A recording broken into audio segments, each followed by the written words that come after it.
time.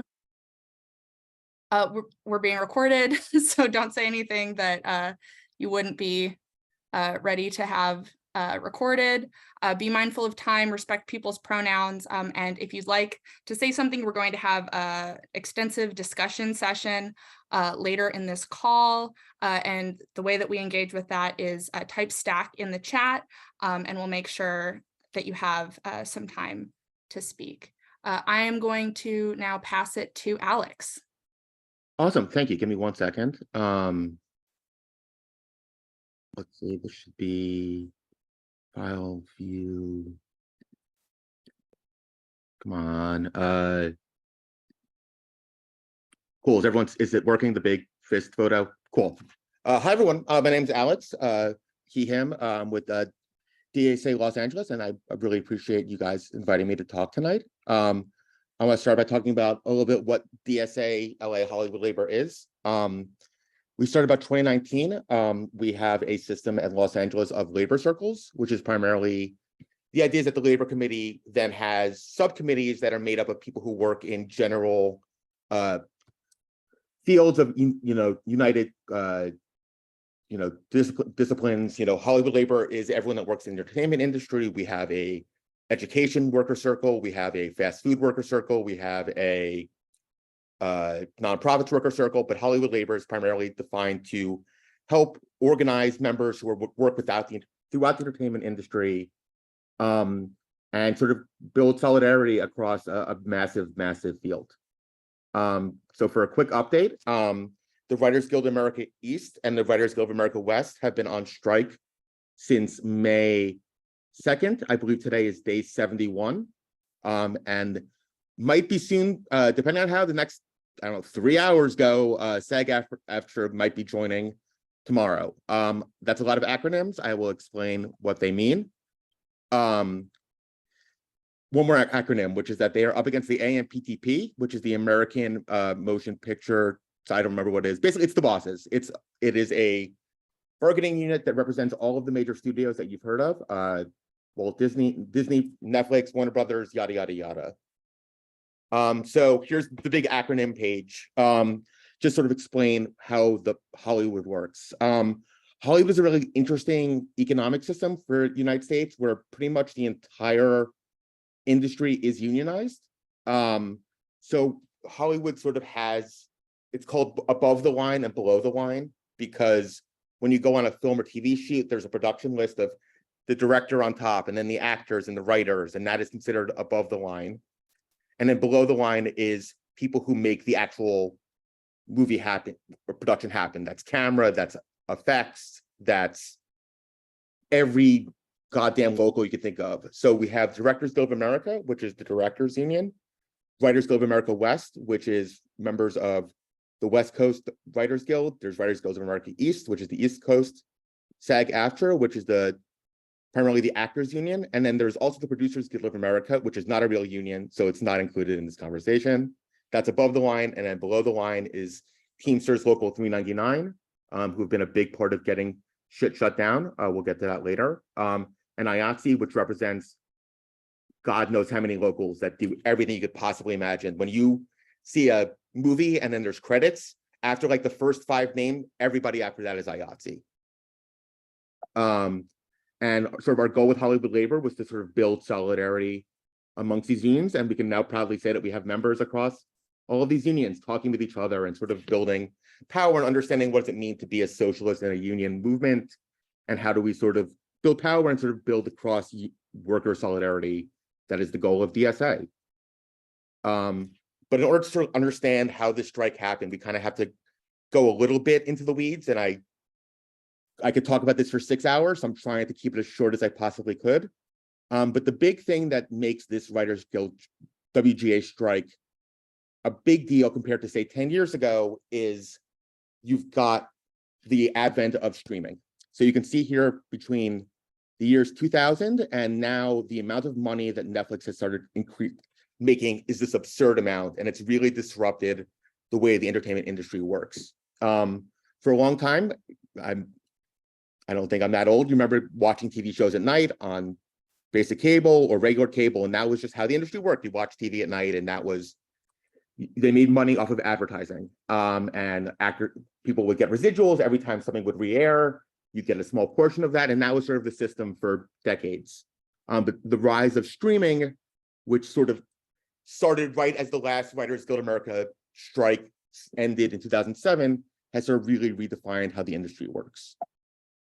Here's a really good quote from Jacobin, which is basically what we've seen is, along with Netflix, like the entry of tech into the entertainment industry, and this belief that we can use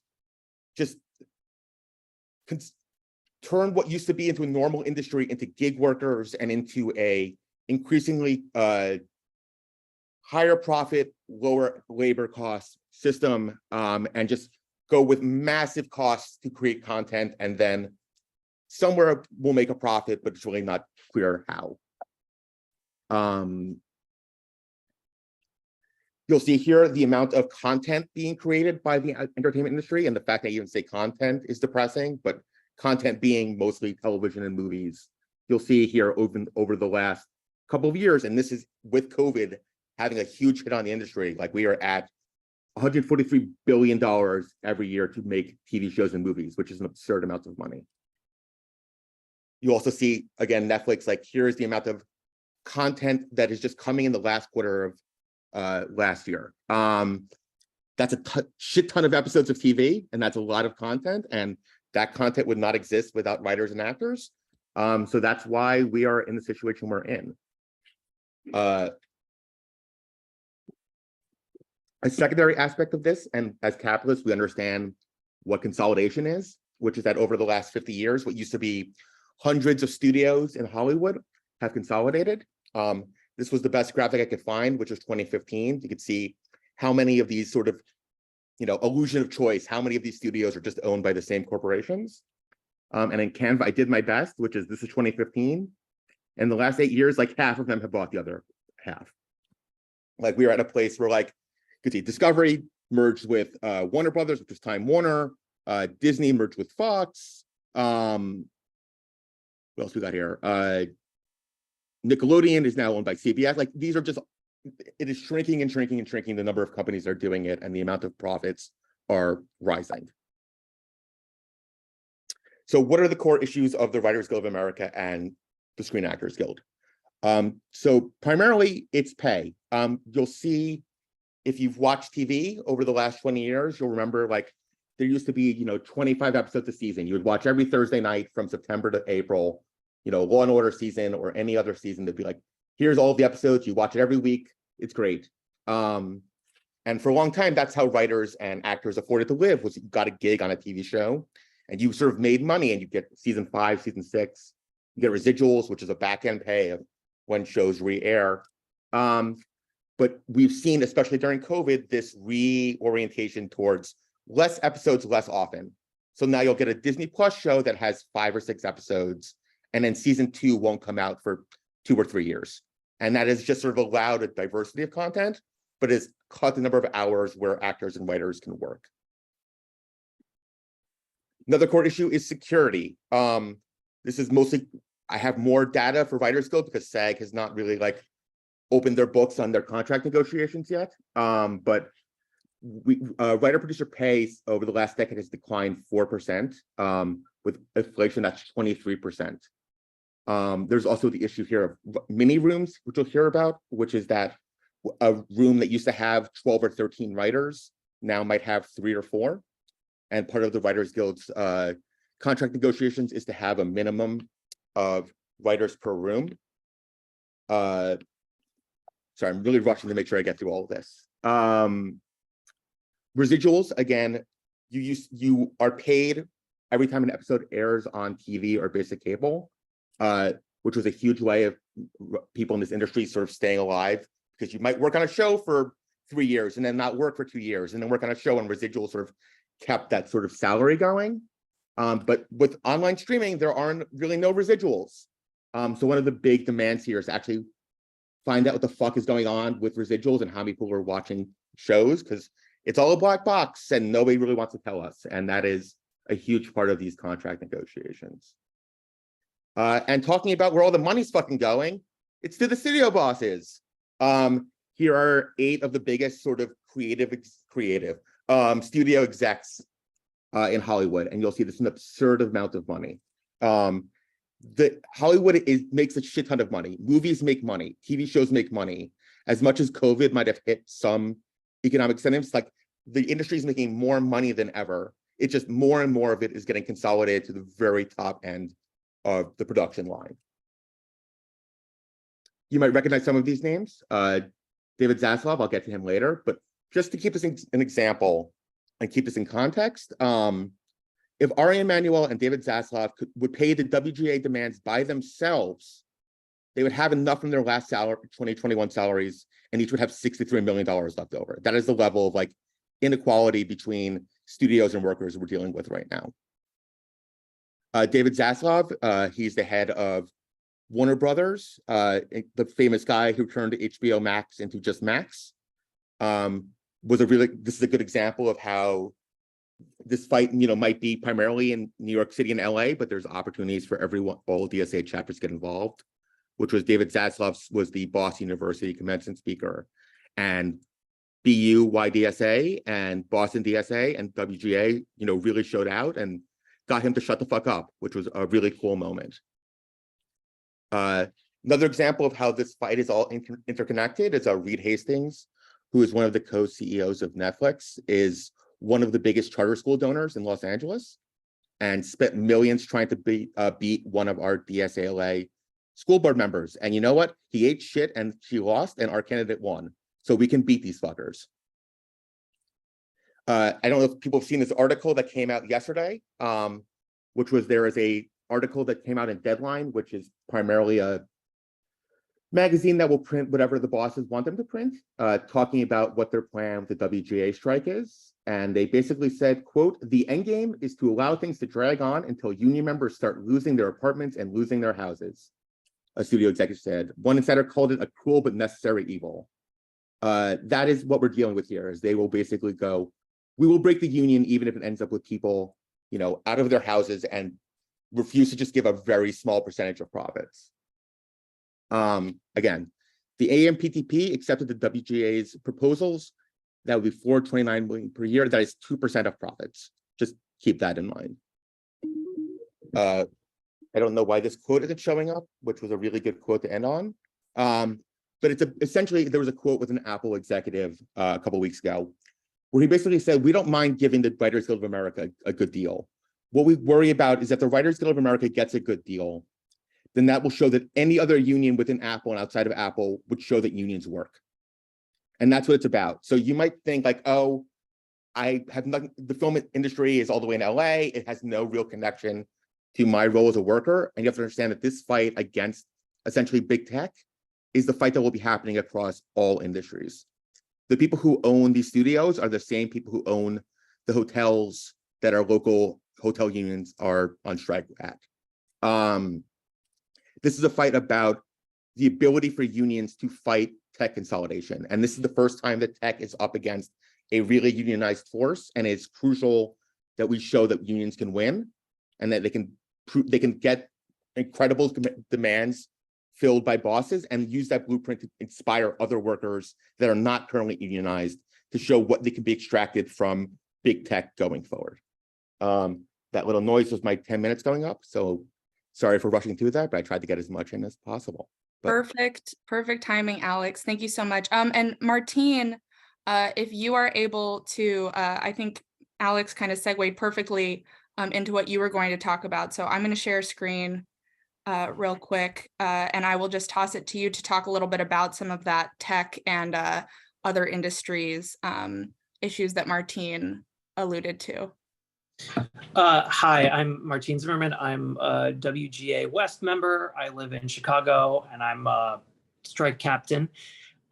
Basically, one of the things we talked about, and this sort of ties in perfectly to what this Apple executive said anonymously, but said that basically one of the biggest reasons why Apple and the AMPTP in general wanted to break the Writers Guild was because of a fear of inspiring unions in other industries, but also unions in the entertainment industry in other countries to unionize. One of the things that they spoke to was the idea that the dream of a lot of these streamers is to be able to create content that looks as if it is produced in the United States, but produce it overseas with as few union workers as possible. I have also created created shows in Argentina and have worked with writers there. And unfortunately, they do not have union protections. So I've seen firsthand the kind of world that these streamers would like to create by breaking the WGA, and see basically how these writers cannot support themselves from their writing and have to struggle to eke out enough of a living by taking second and third gigs while they're writing TV shows. So I've seen it firsthand, the kind of world that these streamers want to create by breaking the WGA and by discouraging other unions from forming in the entertainment industry around the world. As you can see, a recent article came out, which was talking about South Korea and how Netflix has pledged to invest billions of dollars in new content in South Korea. And part of that is because, like in many countries where writers are not unionized, there is no back end. So there are no residuals to pay on these shows. So for example, Squid Game, which many of us may have seen, was a show that was estimated to have created $900 million in market capitalization for Netflix. And the creator recently came out and said that he has received no money in residuals for that show. So this is the kind of value that is being created by writers that the streamers would like to keep, and the studios in general would like to keep entirely for themselves, which is why this strike is so important. And then also one of the big issues that has come up more recently and it has reared its head in a major way is AI. And the idea that it seems, because the studios revealed an unwillingness to even begin negotiating about AI, their desire to replace writers with AI and also actors. This is a major sticking point, it seems, in the SAG-AFTRA negotiations as well. And one of the things that a lot of writers have been talking about is the idea that AI is not artificial intelligence. It's really a kind of plagiarism machine, and it actually has a lot of human labor behind it, a lot of very poorly paid human labor, most of it in Kenya. And these are moderators who basically are teaching, quote unquote, computers how to behave like humans and putting in tons of hours of labor to do this, often paid as little as $2 an hour. And so the idea is that AI is actually kind of this interface which is used to sort of distract us all from the fact that actually what is happening is that other workers are being exploited, and basically those exploited workers are then being used to undermine union labor in other countries. In fact, very recently, and I found out about this because the WGA tweeted in support of these unionizing workers. As you can see here, 150 workers in Africa, most of them in Kenya, have voted to unionize to create a content moderators union to be able to receive adequate compensation for the labor they're doing by actually making AI work. Thank you, Martin. While we have you on, can you talk a little bit about what the strike has looked like in Chicago? Yeah, in Chicago, obviously you all probably, if you're familiar with the strike, have seen the sort of daily pickets that have been happening in Los Angeles and New York. Our picketing in Chicago has been a little more targeted, similar to a lot of the location pickets that you all might have seen, a lot of them happening in New York and some happening in Los Angeles. In Chicago is a big hub of production as well. When the strike started, there was really only one studio-backed project, which was continuing to film, and that was The Chai. And we did two specific location pickets, one of them at 3 a.m. on a studio lot, covering all the entrances, again, with tremendous solidarity from IATSE crew members who refused to cross picket lines, and from Teamsters who refused to cross picket lines. And we were able to shut down production on that show. They suspended it until after the strike. And then there were other shows that were slated to begin production shortly thereafter in Chicago. And again, with the help of Teamsters and IATSE, we were able to convince those productions to not even begin filming. So for, I would say, about 6 weeks now, there has been no studio-backed production happening in Chicago. I know that something similar has happened in Los Angeles. Obviously, if SAG-AFTRA strikes, there will be no production anywhere in the United States. But because of Teamster and IATSE solidarity, there is no studio back production in either Chicago or Los Angeles happening right now. Other than that, we've had specific intermittent picket events, and the turnout for them has been massive. We have had hundreds, I think more than 700 people showing up from many different unions across the city showed up to our first picket event. And it's also been a really great organizing opportunity for us WGA members here in Chicago. As we've had these pickets, we've started to realize just how many of us there are. I think a lot of people moved to Chicago during the pandemic. And so neither the WGA East or the WGA West really had a full accounting of who all was here. And so as we've had these picket events, people have just kept showing up out of the woodwork, and we've become more organized because of these picket events. Thank you so much, Martine. Alex, are you able to speak a little bit to NYC stuff?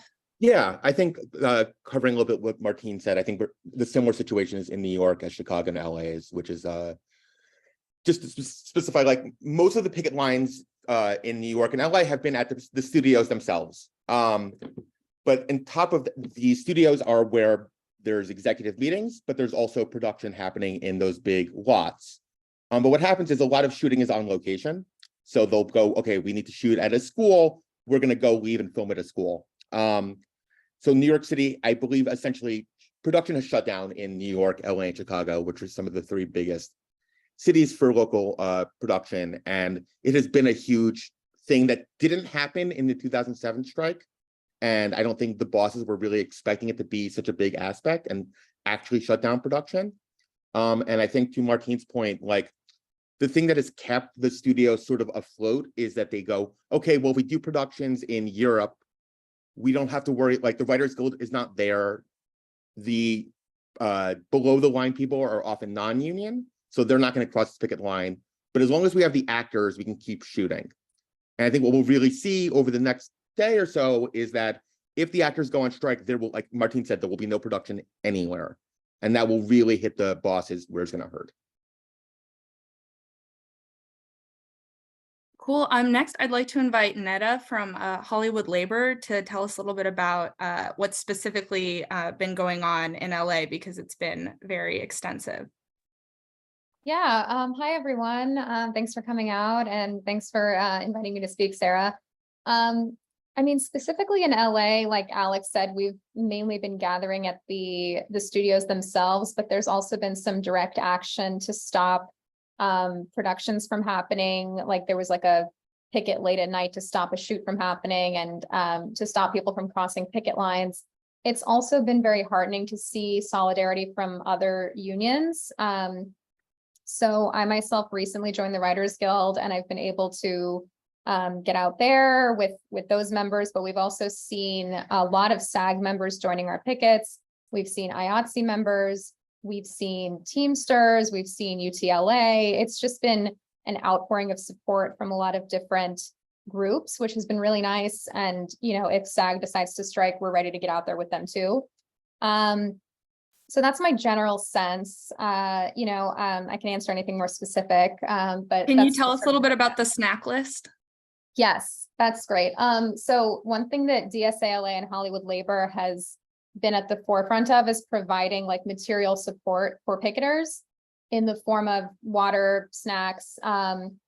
Recently, through the snack list, we funded a taco truck at a picket at Netflix that was extremely large and had speakers like Jane Fonda. So there was a lot of Writers Guild members picketing there.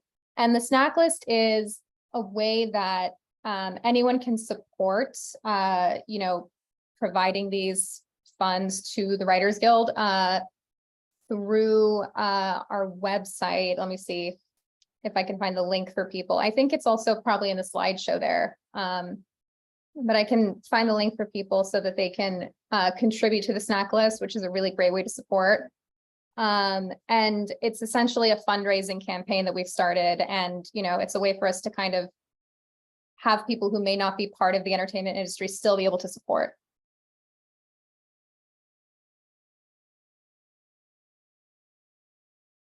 And as soon as I find the link, I can drop that in the chat for you guys if you're interested.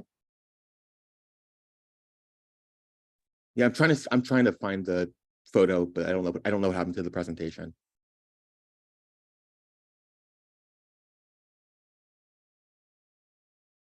Yeah, just to add some context to what Netta said, we've raised about over $30,000.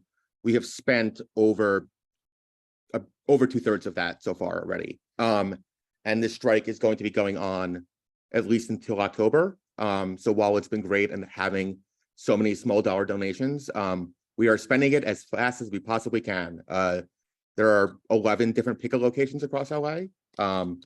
And it's been a huge amount of involvement, and it's probably the largest mutual aid operation our chapter's ever done. And I think if there's a lesson to be learned for other chapters that are dealing with strike support, one of the biggest challenges we got responses getting back was, I want to go out on the picket line, but I can't do 9 to 5. I worked a 9 to 5 job. And I think the snack pack was a really good way of being like, oh, can you go for a few minutes before work, or can you go during your lunch break? And I was like, that was a thing that people not only could do, but wanted to do. And I was like, great. You remember, we will expense your food costs. Like, you come drop stuff off and put a little DSA sticker on it. And through that, we've been in connection with all of the strike captains in every picket location. And that is like a really good way of having them, especially a newer member, participate in a picket line, even if they can't, fully participate and take off time from work to do so. So that would be a real thing I would recommend for other chapters who are looking to do strike support.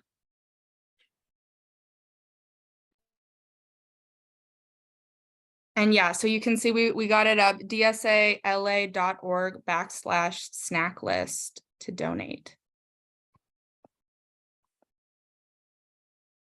So Netta talked a little bit about support from SAG.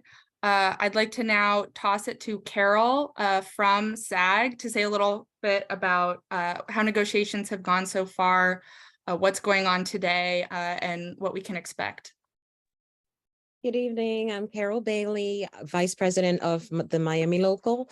And so today we have an official media release, and I'm just going to read it. Los Angeles, July 11, 2023, the SAG-AFTRA TV Theatrical Streaming Negotiating Committee has agreed to the AMPTP's last-minute request for a federal mediation and has affirmed the negotiating committee's dedication to securing a fair deal by the expiration of the extended contract, which is 11:59 p.m. tonight. We will not be distracted from negotiating in good faith to secure a fair and just deal by the expiration of our agreement. We are committed to the negotiating process and will explore and exhaust every possible opportunity to make a deal. However, we are not confident that the employers have any intention of bargaining toward an agreement. Furthermore, we condemn the tactic outlined in today's inaccurate variety piece, naming the CEOs of several entertainment conglomerates as the force behind the request for mediation. Information that was leaked to the press by the CEOs and their anonymous sources before our negotiators were even told of the request for mediation. The AMPTP has abused our trust and damaged the respect we have for them in this process. We will not be manipulated by the cynical ploy to engineer an extension when the companies have had more than enough time to make a fair deal. SAG-AFTRA represents performers. We are here to get a deal that ensures our members can earn a living wage in our expansive industry we help make possible with our work. The AMPTP can make this happen at any time. They know what our members need, and when they bring that to the table, we will be listening. But it's important to know time is running out. About our negotiations, SAG-AFTRA entered negotiations on its TV theatrical streaming agreement with the AMPTP on June 7th, with a 98% yes vote on its strike authorization. The contracts were extended on June 30th and now expire tonight, 11:59 p.m. Pacific time on July 12th. And it starts with us. So we are here to support our brothers and sisters. And if this doesn't happen, we will be striking.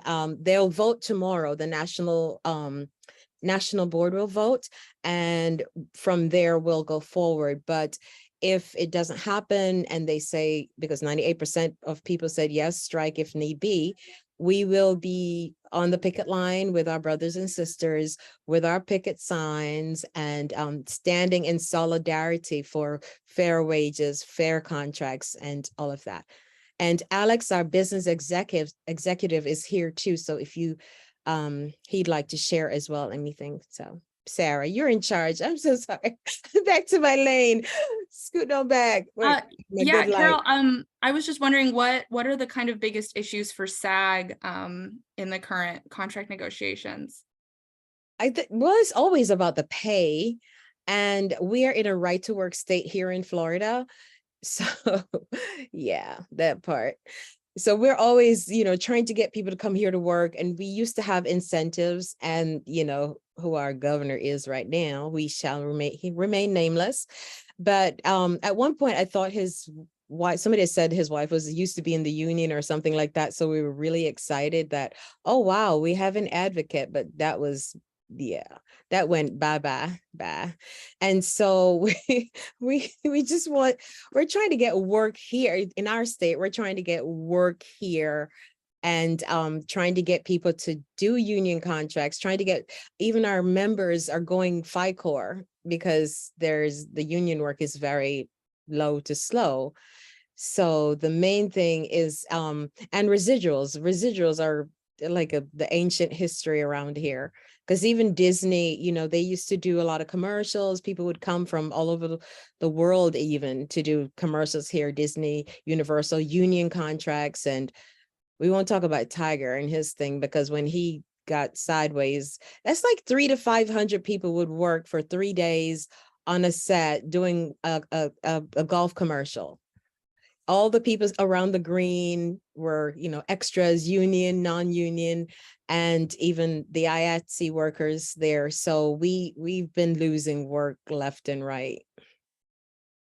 Were you surprised at some of the prominent names who kind of came out in favor of authorizing the strike?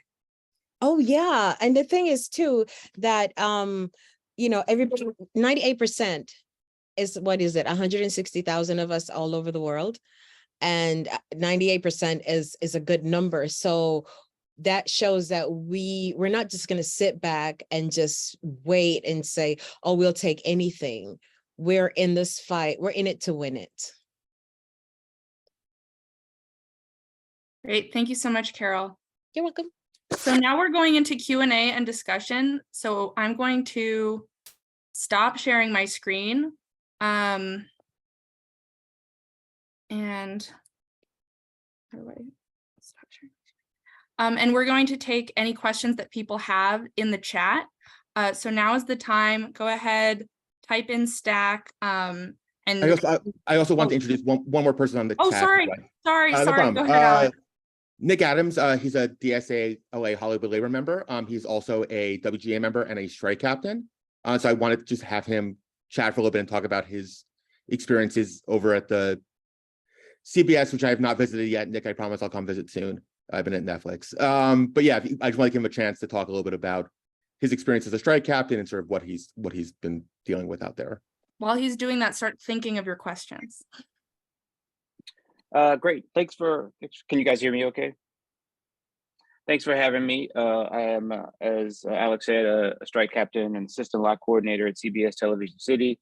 This is my first labor action with the Guild. I was not a member in 2007, 2008, but I've been a show captain off and on for several years, and have been a member of DSALA for quite some time now, and a sort of on again, off again member of Hollywood Labor. So far, 71 days in, sort of 70% of where we were in 2007, 2008, I think morale is incredibly high. People are super focused and really locked in. I think we all knew that this could be a long action when we started, and everybody seems pretty much resolved and focused and dedicated. I think the biggest thing that I've noticed is how radical of a shift that I've seen in the overall attitude of, the rank and file members of the Guild. I am a veteran of the 2016 Bernie-Hillary wars, lots of screaming matches across 2 separate writers' rooms during that campaign. And typically I was like the Bernie bro of the room, with maybe 1 or 2 other people who, if they felt the same as I did, like weren't as, vocal or outspoken. But you know, the thing that I always tell other writers is that we are post-Occupy, we're post 2 Bernie runs, we're post the Squad. In Los Angeles, we now have 3 sort of DSA-backed, you know, overtly left, you know, city council members. I think Chicago has made great strides to that effect, as has New York and other places.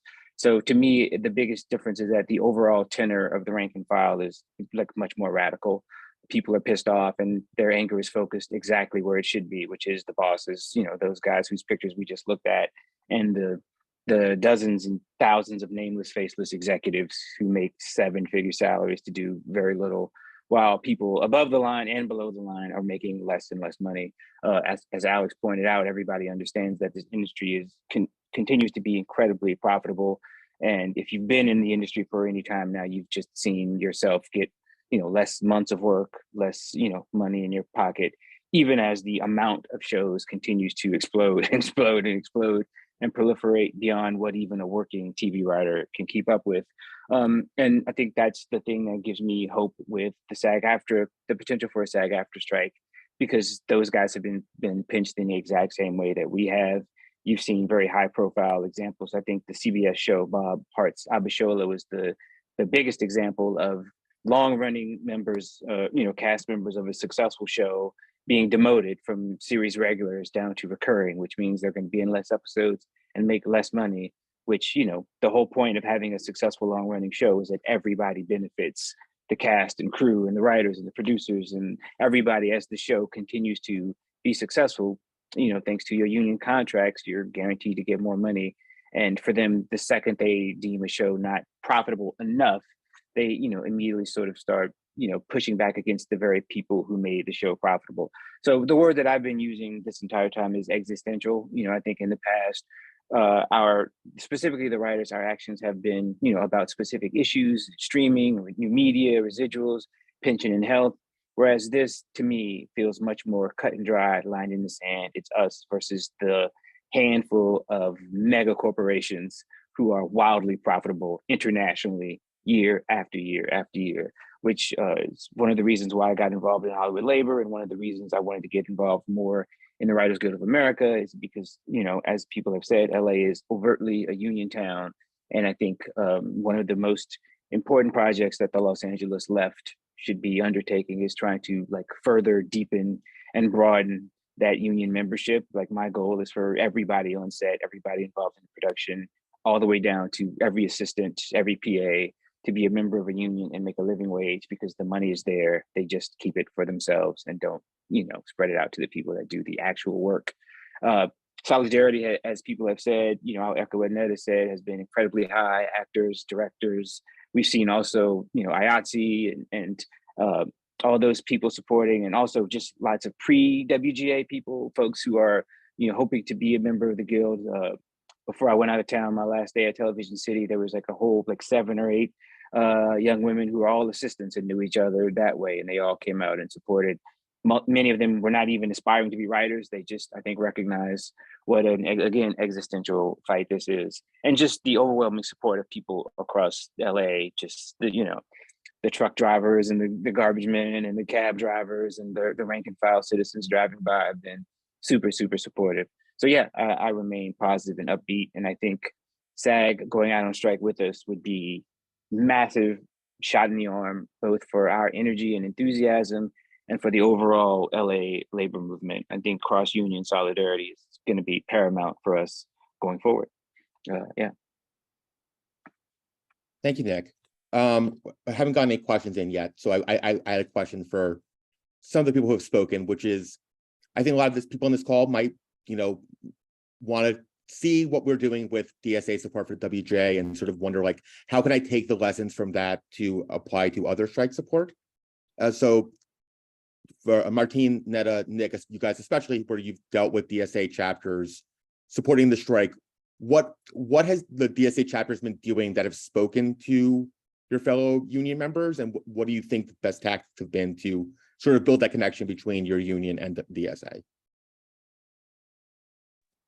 Just for us in Chicago, I think like we're just really concrete stuff. Like turning us on to any tips about filming locations was tremendously helpful in doing location picketing and shutting down production. I mean, that, and I think just being a space where, you know, obviously disseminating information about pickets, so people showed up, right, and showed up very quickly, and creating sort of coalition across unions was tremendously helpful.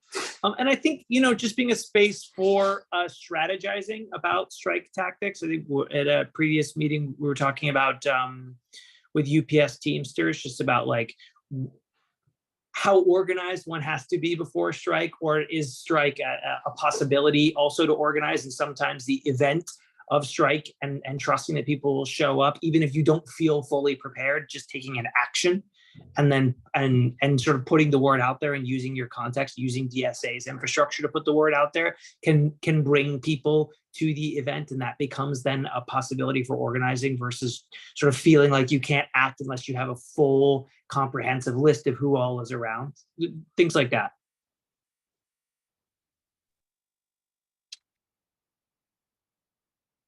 I would just add, I think, you know, reaching out and asking the individual locations and members what they need, you know, instead of just deciding what you're going to do, but just, do you need food? Do you need water? Do you need just, you know, bodies, transportation, support?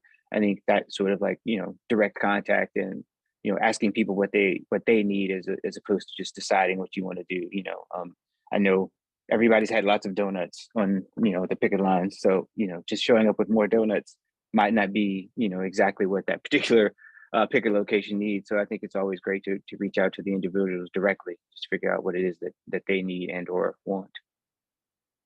I would also add to what Nick just said that, you know, a great example of that is the snack list here in LA. Like, for example, when we brought that taco truck to the Netflix picket, it was Alex and several other members in Hollywood labor leadership who coordinated with the strike captains at Netflix to see what they needed, how much they needed, you know, what kind of funding we could provide and how much material support we could provide on that day. And then the fact that there was such a prominent DSA presence that every, you know, picketer got to see in the form of like really nice foodstuffs that they, you know, they enjoyed. It gave them sort of a positive introduction to DSA if they had never heard of us before, or, you know, if they weren't engaged previously. Yeah, I think, oh no, please, no, Carol, go ahead. I was going to say, for us here in Florida, we don't have any WGA people striking that we can see. But for us, we were of the thought process that, okay, I'm in Central Florida. We have the main offices in Miami. So we would pick it like we would do Disney, the Disney area, and let the media know that we're there to say, okay, this is what we're doing in solidarity with our brothers and sisters. We're on strike, and come, this is, you know, and then they'd show it all over the place. And also Universal too is an area where we would target. And in Miami, they would target more areas where there's like the tourist areas, or just people are out and about to see that we mean what we say, and we're standing in solidarity, and here we are to begin.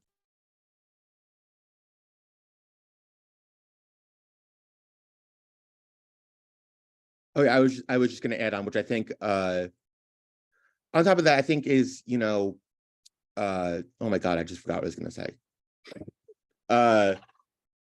My brain is going, it's been a lot.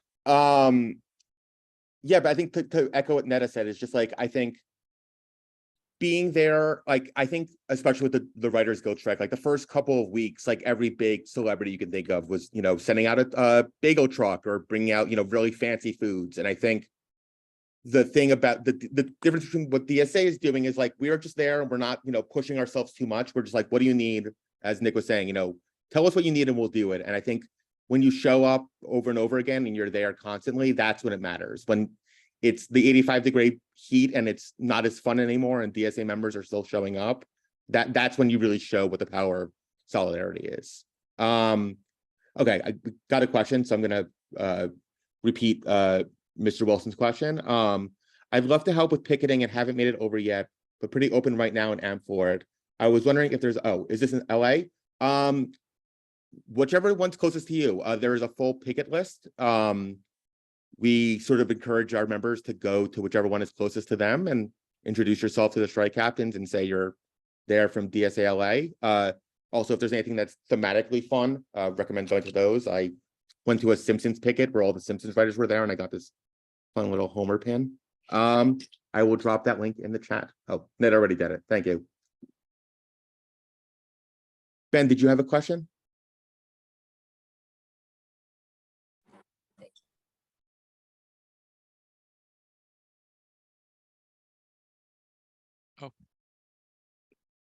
Can anyone, is my audio working? Cool. I had two quick questions. The first, solidarity from Portland and from the animation industry out here. I guess my first question is, the snack list has been doing great work. Is supporting that, is the snack list logistically, if like the Portland DSA chapter was to raise money for the snack list, could we raise the money on our own and then transfer it over to DSALA, or is it better just to use the have people donate individually to the snack list? And I don't know what the rules are about that. And then the second question is, for folks, I work in a visual effects industry, which is non-union, and there's a lot of people who don't really understand what's going on. And so what are some good, and a lot of people, a lot of VFX folks out of work right now. So what are some good things that that I can pass on to my colleagues and my coworkers who are to kind of explain to them, why this matters to them and why they should support the writer's strike and SAG-AFTRA strike?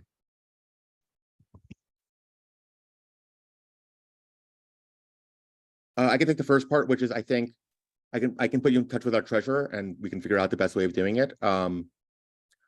Think the National Labor Commission was very nice and gave us a $2,000 seed money for snack list, and that was a transfer that we made that was not through the link. But if we want to figure out a way to build a Portland-based snack list fundraiser, Ben, I think I have your email ready. We can chat about it. In regards to the second part, somebody else can have a perspective on this, but I think the value of Hollywood labor is, as much as we have union members, we have just as many members who are not in unions. And I think Hollywood labor, if anything, it's a crucial space where people who are in the same industry can talk about the frustrations they have in a safe space where they're not maybe they're not in a union yet, but they can want to just like compare notes.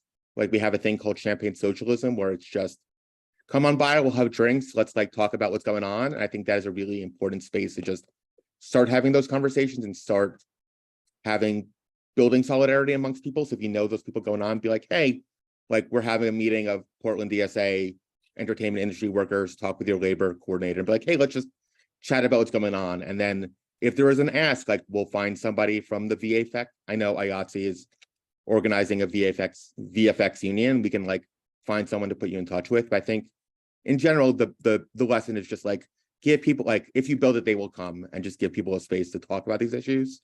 And there will always be ways to plug them in.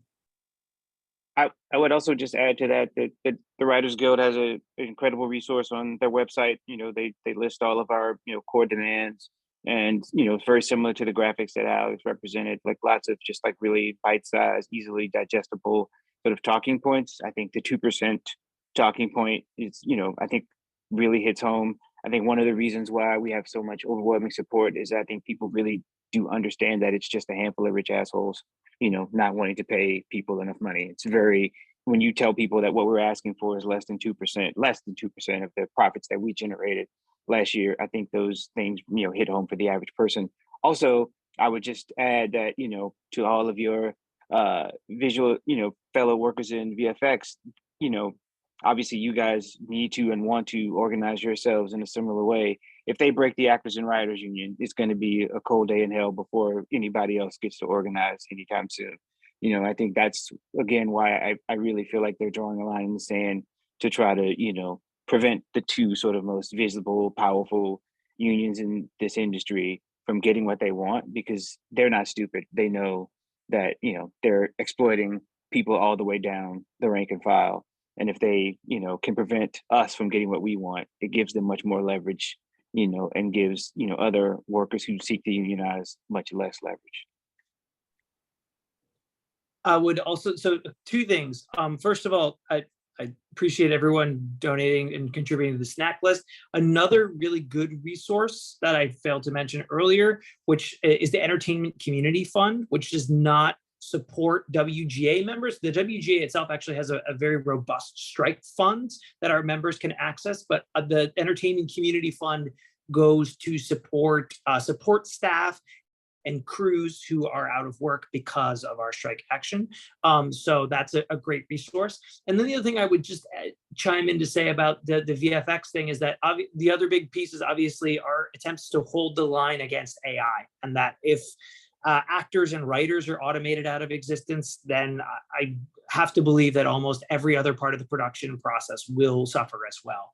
And so I think that, you know, as you know, writers and producers who deal with VFX workers all the time, right? We, as humans, we want to be having conversations with humans. We don't want to be dealing with, you know, I'm not qualified to interface with a computer that tells me what VFX it's going to do. And I think that indirectly, our ability to hold the line against AI will help preserve indirectly jobs for VFX workers and make sure that you all are not automated out of existence as well.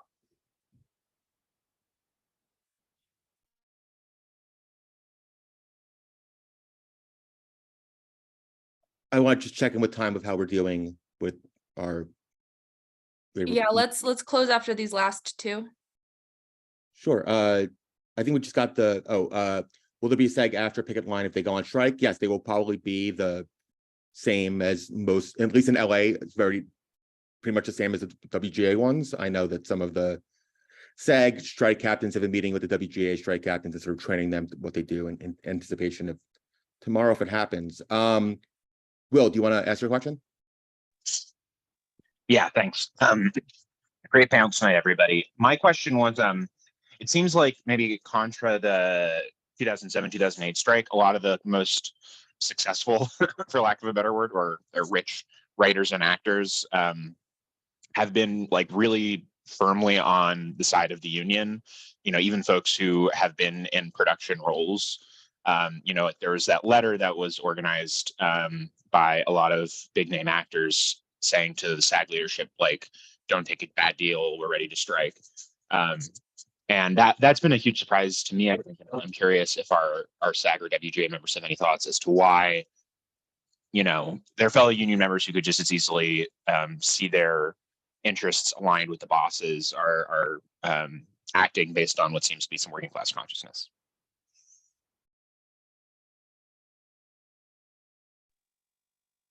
I mean, I just know that I'll speak from the writer's perspective. I think unless you are a Shonda Rhimes, you know, or a Ryan Murphy, and you already have so much money that you don't really have any financial concerns, I think everybody realizes that it's just it's a shitty deal for everybody from top to bottom. So even if you're a successful, comfortable, upper level writer, a showrunner of multiple series, you're looking at, you know, not being paid your worth the same as anyone else.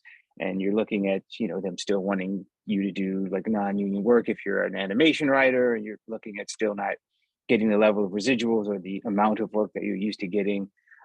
You know, if you're doing a streaming or a cable series, or being told that you have to do a mini room first, or being told that you can only afford to hire, you know, 4 writers when you really need 8 to 10 writers.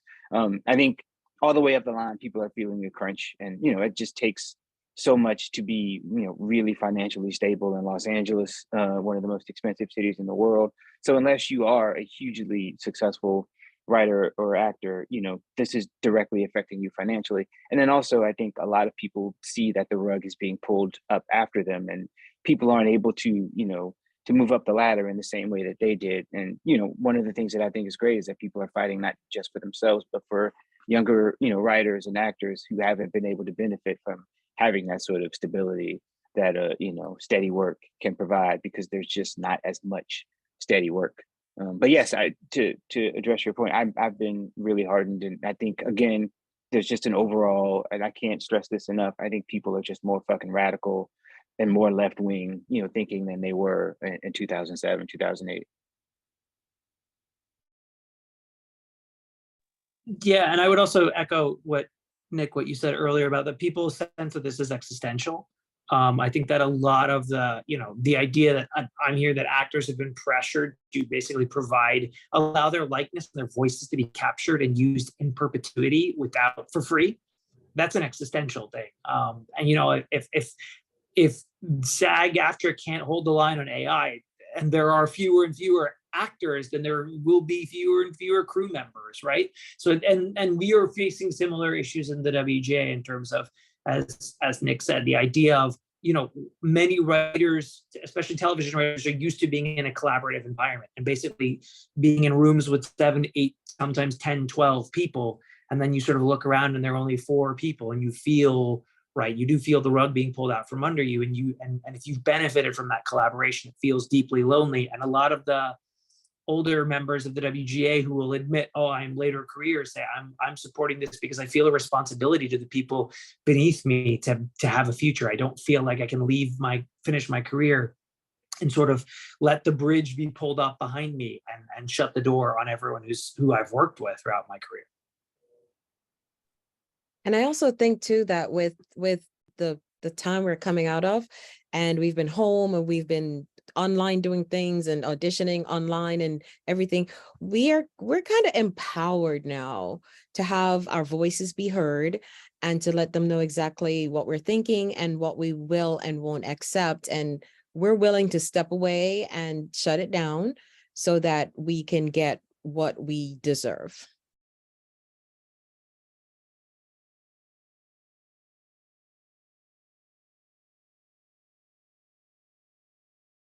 Great. Thank you, everybody. It was wonderful hearing from all of you. We're going to move on now to our Starbucks check-in. So let me share my screen one more time.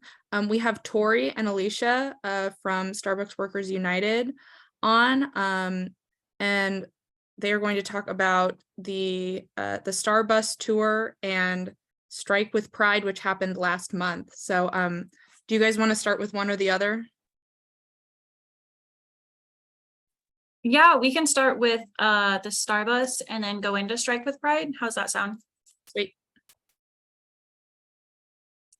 Awesome. So as you can see, the Starbus has already started.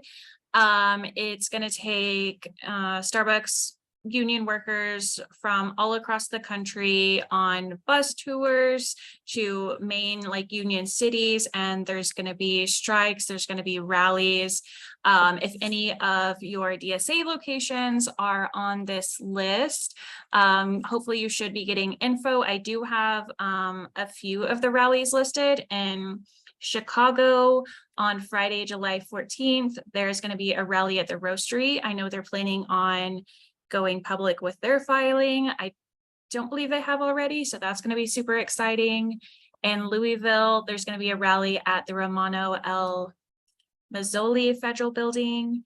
In Pittsburgh on July 20th, there's going to be a rally at Shenley Plaza. And in Philadelphia, there's going to be a Starbucks off City Hall press conference.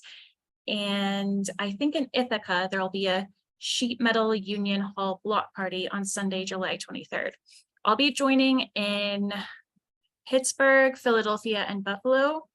And so I'm super excited for that, to, meet with Starbucks union workers from all across the country and being able to, put more pressure and demand on Starbucks and get them ready to bargain. And then on the next slide, yes, sorry.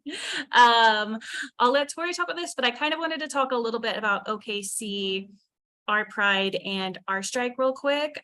We went on strike on June 25th, and then we walked in the Oklahoma City Pride Parade, and our Pride Parade organization actually disallowed Starbucks from walking in the parade in solidarity with us. We won some small concessions. They let us decorate and put pride flags back up. So it was a really exciting win, a really exciting weekend, and I'll hand it off to Tori now. Yeah, I think Alicia pretty much covered anything. I covered everything rather. I'm actually here in Chicago on the first or one of the first stops of the bus tour. So that's pretty exciting. And yeah, Starbucks had banned pride flags in most of their stores. If you go into a Starbucks, you would have noticed that there's like no pride flags in any of the stores anymore. Even stores that have a majority of their workers are queer and like had previously decorated for pride.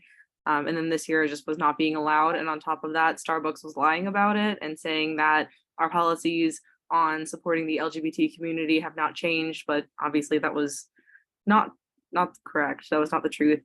And they can't continue to profit off of their like image of being a really queer friendly company while simultaneously not standing with their workers.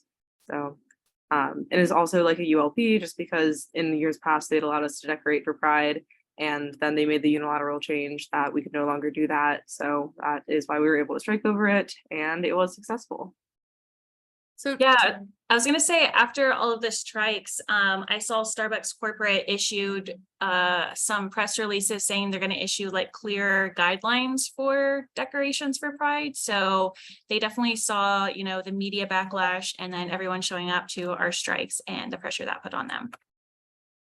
why do you guys think that decision was made to begin with? It seems like kind of a poking the bear.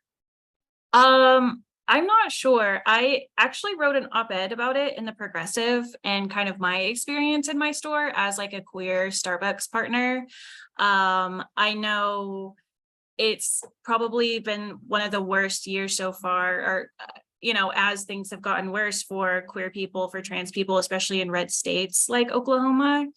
And I know Target had, you know, pulled back some of their like Pride merchandise. Budweiser had like pulled out of, you know, their ads featuring a trans woman. And so it was, it was hard to not feel like Starbucks was kind of like hopping on that same train of seeing queerness and, you know, LGBT people as not as, you know, marketable and profitable now that there's been a large right-wing culture shift in public media and conservative media.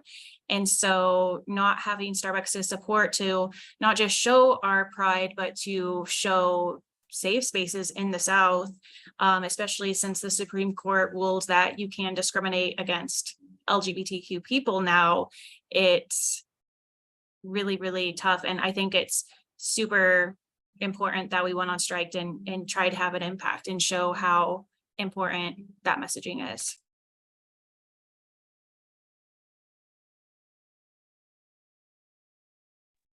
Does anybody want to get, oh, go ahead.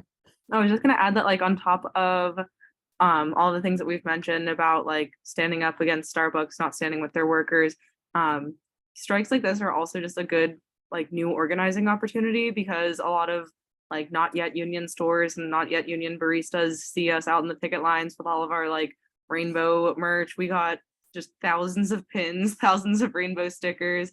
You can see the banners we all received, the Be Gay and Organized shirts.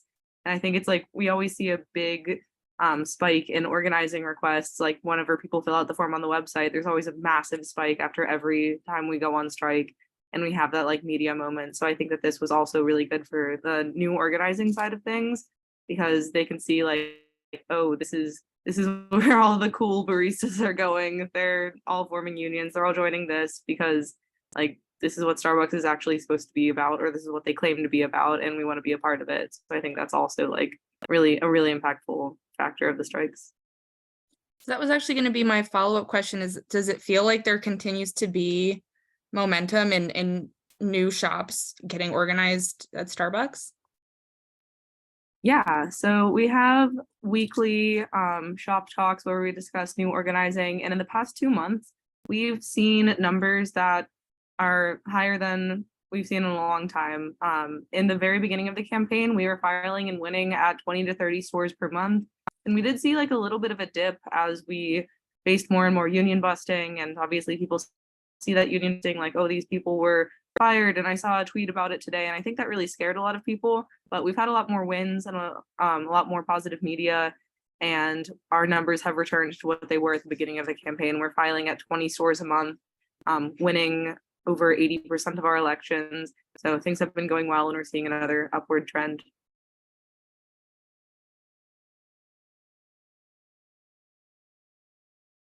Do you have any questions or comments from the audience?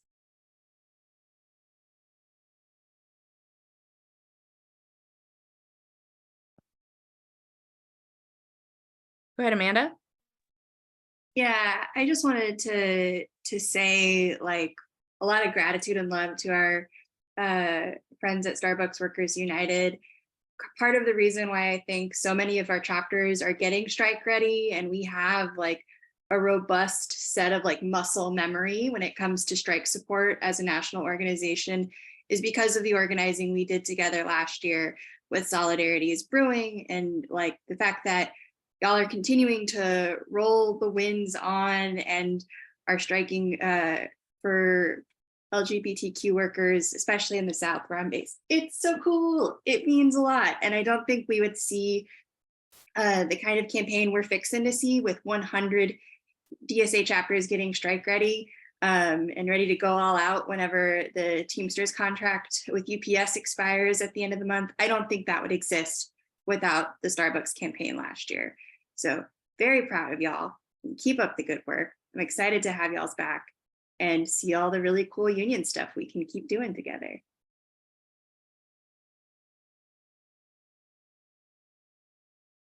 That is a perfect segue to our last slide, which is first, if you'd like to get involved with DSA labor, we will post this link in the chat for you to click.